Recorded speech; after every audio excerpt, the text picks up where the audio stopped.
Got a full tank of fuel and a new pair of Foster Grants, so I can ride with the hood up.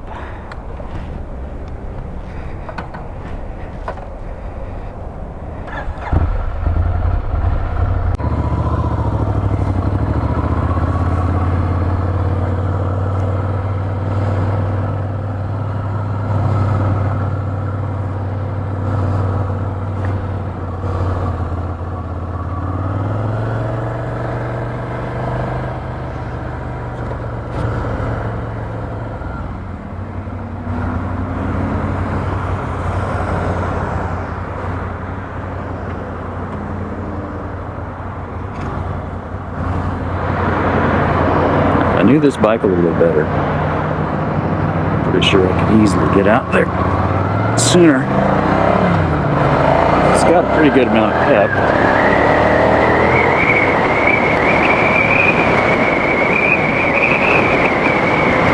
There we go. All right. I got the wind in my face. Got my eyes protected. Cruising. I think this is west. I'm still working on getting myself oriented, but I'm pretty sure this is southwest. Oh, we're riding into the sun, so it's got to be something west, right? Because it's afternoon.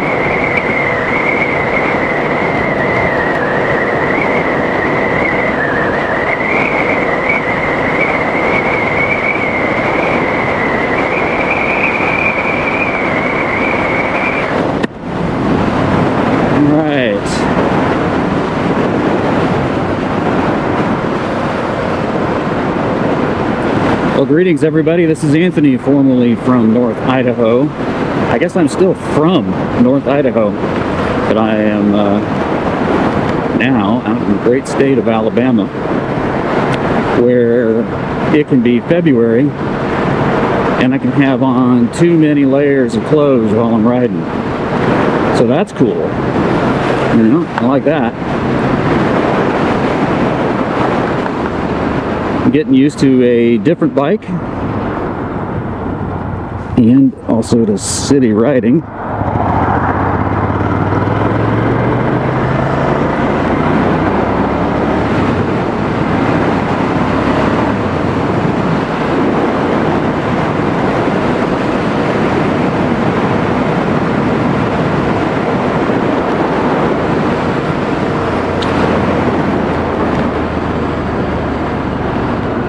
Just topped off the tank on a 2016 Ducati Scrambler. This is the Urban Enduro. This bike is designed for a somewhat similar purpose as the Kawasaki Versus X that is still alive and well, with about 11,000 miles on it, back over in Idaho.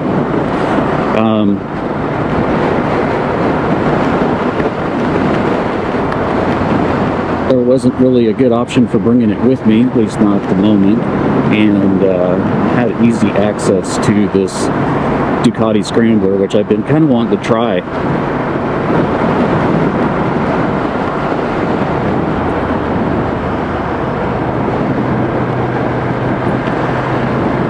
The Scrambler has an 800cc engine. It very certainly has a lot more horsepower and a lot more torque than the Versus X at only 300 cc's. It's also much lower revving. Bike sits much lower to the ground. I can easily put both feet flat-footed on the ground with this bike, which is something that warms up in this helmet in a hurry over here. I don't know if it's really 71 or not, but it does feel warm. Anyway, where was I at? The bike is a lot lower to the ground than the Kawasaki Versus X, They are similar in weight. There's about a 20-pound weight difference in these two bikes. Might be a little bit less than that. I'll have to pull the specs. But I think they both weigh right around 400 pounds.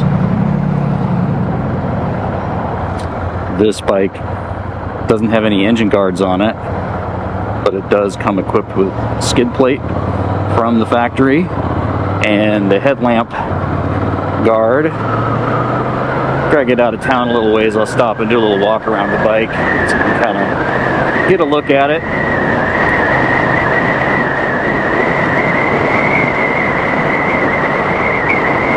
So this is a little bit more, I don't know, retro styled, I guess, than the Versus.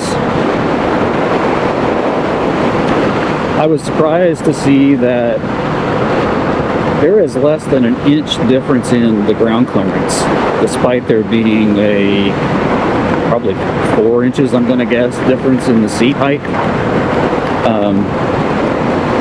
So there's probably a lot of places that this bike will go alongside the Versus X. Probably going to be have to be careful not to twist the throttle too much, because as I have mentioned, and will probably mention again, there's a pretty big difference in the way the two of them accelerate.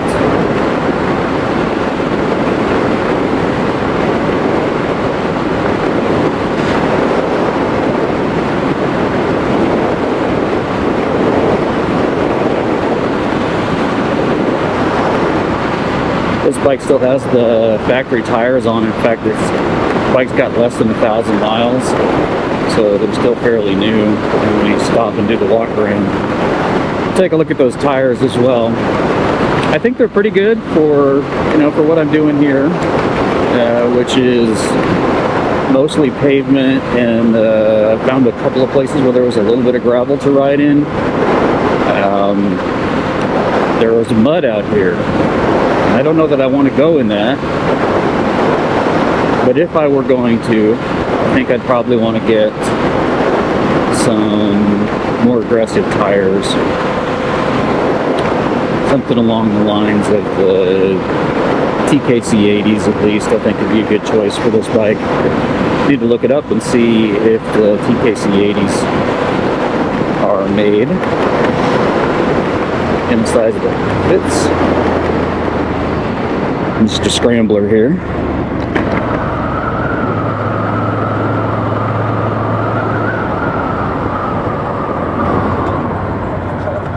Where are we at? County Line Road. All right. We're going to go check out the County Line Road. Because I'm not really interested in freeway. I think somebody's smoking a pipe.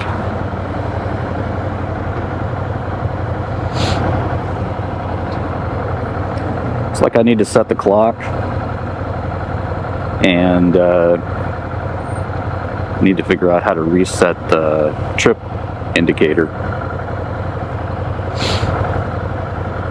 I'm sure it won't be that hard. I just don't want to try to figure it out while I'm also learning to ride a completely different motorbike. This feels, well, it's different than anything else I've ridden. I've ridden cool. Nice low speed landing there. Dash 8. Anyway,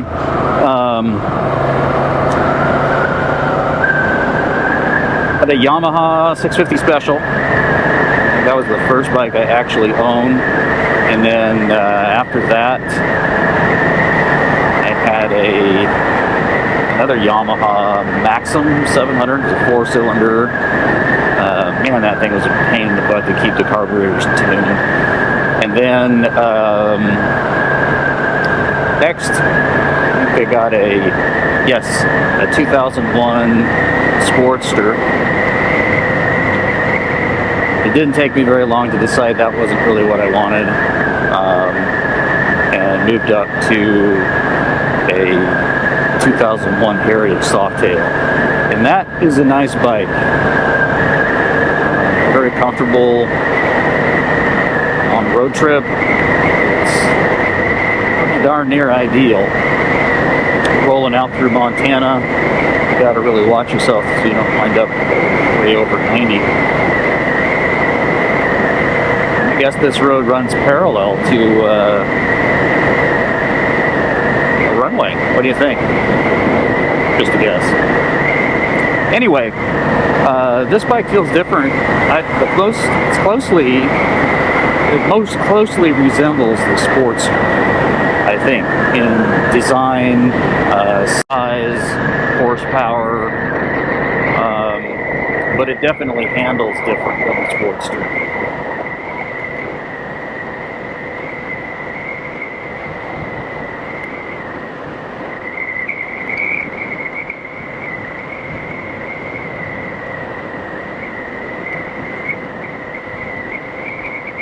Yet to get it out on the freeway for very long. I mean, I know it doesn't have any trouble getting up to 70. We're back to talking about the Scrambler here again.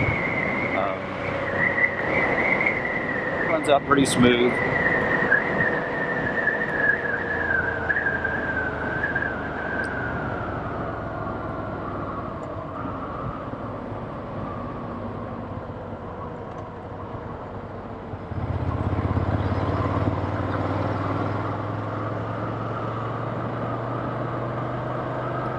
I have a feeling the gas tank is going to be a little smaller than I prefer.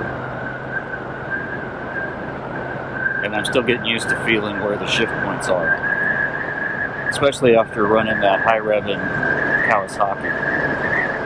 You know, 10 grand on the Versus X, and that's just where it's starting to pull hard. Whereas this thing, tach only goes to 12, and I don't know how I know this, but I'm pretty sure the governor kicks in from around 8. I'm sure I didn't do that.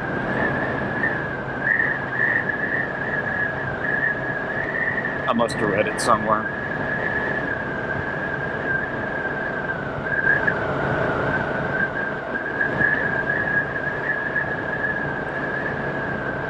So watching for cars is a lot different than watching for deer.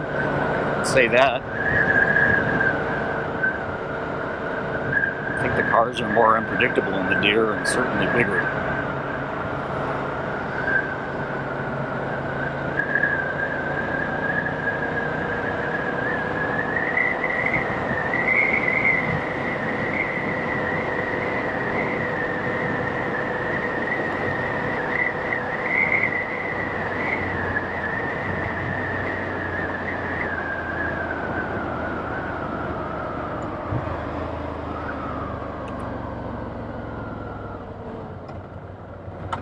So if I'm starting to get my bearings around here, I've not been on County Line Road yet until now, but I think if I keep going this direction, I will wind up on Highway 72. That is, unless I find someplace interesting to turn off between here and there.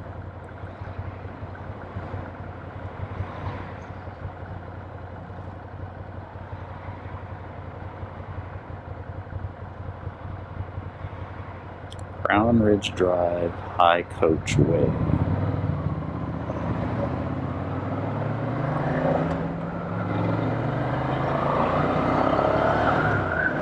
It's third.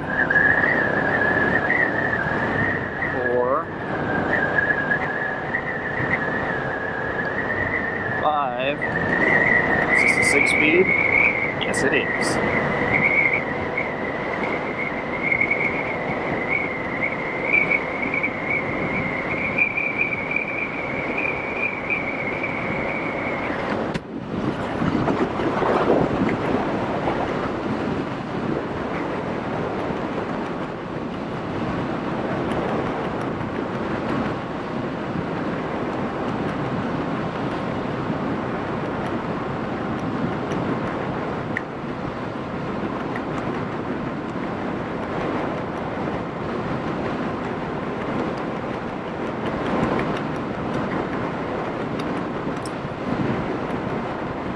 So for those of y'all who are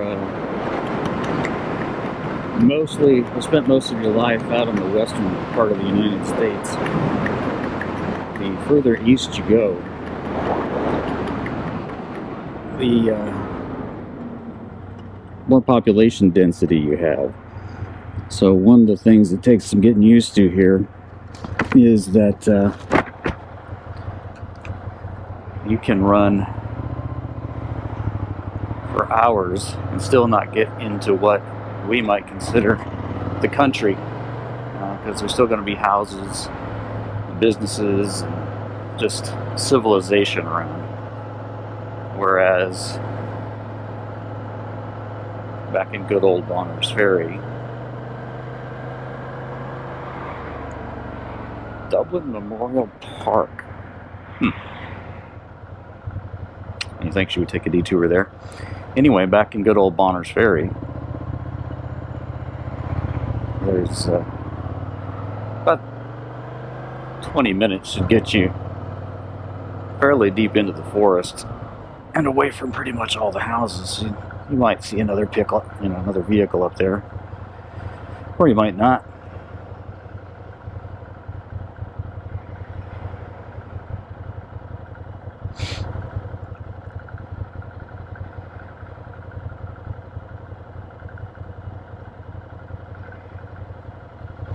So I threw the windbreaker portion of my jacket in the saddlebags, and looks like I definitely won't be needing that.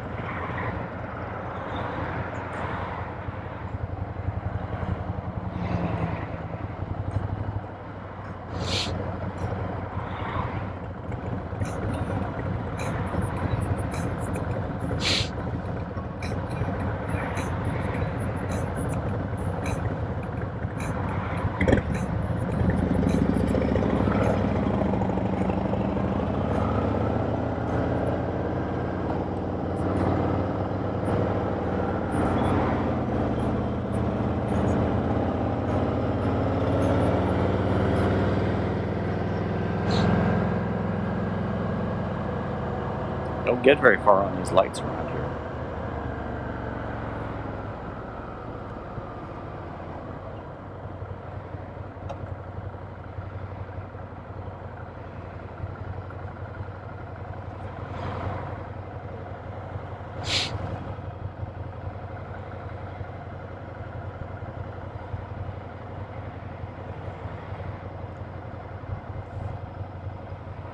Browns Ferry and Gillespie Road.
72.